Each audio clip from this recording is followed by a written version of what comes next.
Hi, I'm Cheryl from Cheryl's Stories, and I hope you're having a great day today.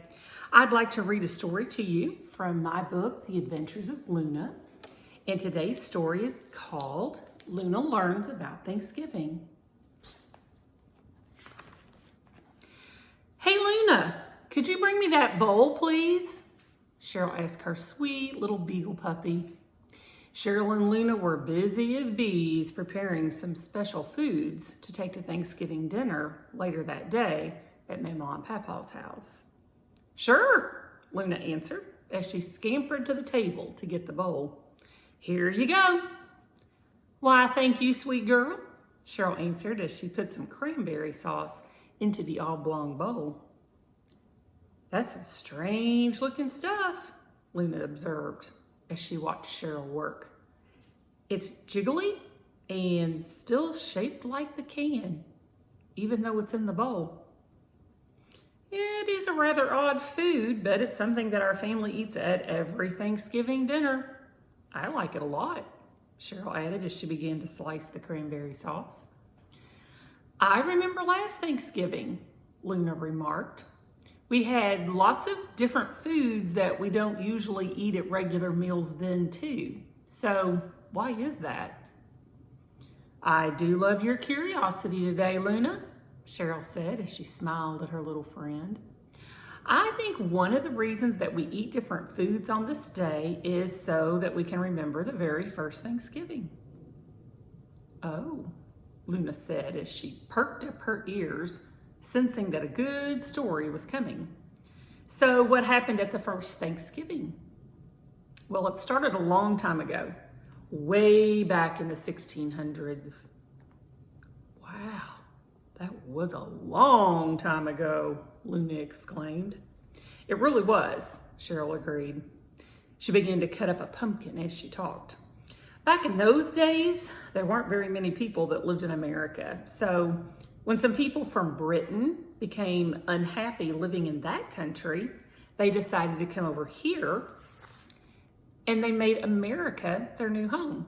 They called themselves Pilgrims. That's interesting, commented Luna, who was hanging on every word. So did the Pilgrims like it here? Well, for the most part they did, but unfortunately, some of the people who had come over to America before the Pilgrims came decided to live on land that already belonged to someone else, the Native Americans. Ooh, I bet the Native Americans were pretty unhappy about that, Luna answered sympathetically.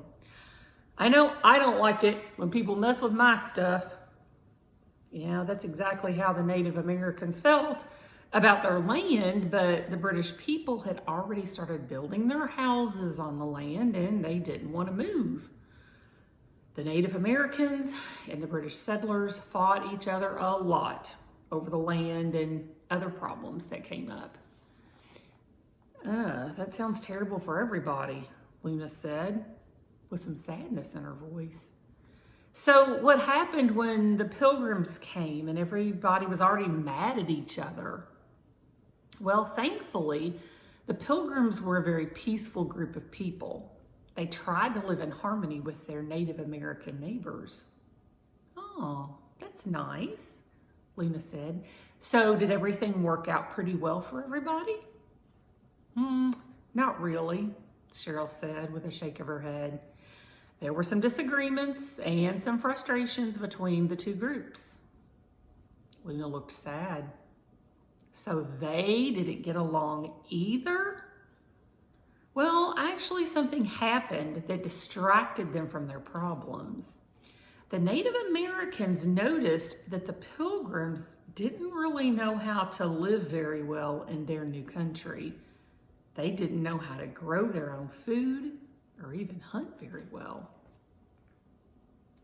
Oh, so the Pilgrims were hungry, Luna asked curiously. Yes, they were hungry and sickly, Cheryl answered. So the Native Americans decided to be kind to them and help them out. Wow, Luna exclaimed. You mean even with all the disagreements, The Native Americans were kind to their neighbors. Oh, that is so nice. It truly was a great gesture for them to reach out to their neighbors in kindness like that.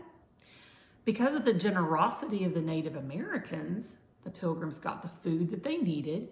They learned how to plant crops correctly, and they even learned how to hunt and fish. Cheryl cut up the last of the pumpkin and put the bowl to the side. So after the harvest of their first crop, the Pilgrims decided to take time to give thanks for all the food that they had and for the friends that they had made. Ah, so they had a big party, Luna interjected. Yeah, it was very much like a big party. The Pilgrims and the Native Americans, they ate lots of food and they even played some outdoor games. They celebrated the blessings of having plenty of food as well as finding new friends. Oh, that's really neat, Luna said. So instead of fussing and fighting with each other like the other settlers and Native Americans, they figured out a way to be friends. I like that story. You know, I do too, Luna. So what do you think were some of the foods that were served at the first Thanksgiving meal? Probably cranberry sauce, Luna guessed. You're right, Cheryl told her. The cranberries weren't actually prepared like this, she said as she pointed toward the bowl, but cranberries were most likely served at the first Thanksgiving, along with pumpkin and corn and many other foods that the Native Americans helped the Pilgrims grow. So that's why it's called Thanksgiving, Luna said, thinking aloud.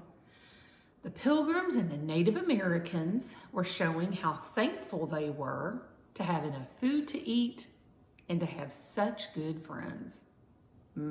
I like that. I'm glad we have a special day to be thankful. Oh, me too, Cheryl said as she hugged her little friend. You know what I'm thinking, Luna said with a big grin. I have so much to be thankful for. I think we should have Thanksgiving every day, except for maybe the cranberry part. So what do you think about Luna's idea, having Thanksgiving every day? Well, it might be a little crazy to have a big gathering of friends and family and maybe to eat a big meal together every day, but being thankful for all the wonderful things that you have in your life, now that's something that everyone should do every day. And teacher friends, please be sure to check out my resources on Teachers Pay Teachers, and I will see everyone again next time. I hope you have a wonderful Thanksgiving, and I will see you next time. Goodbye.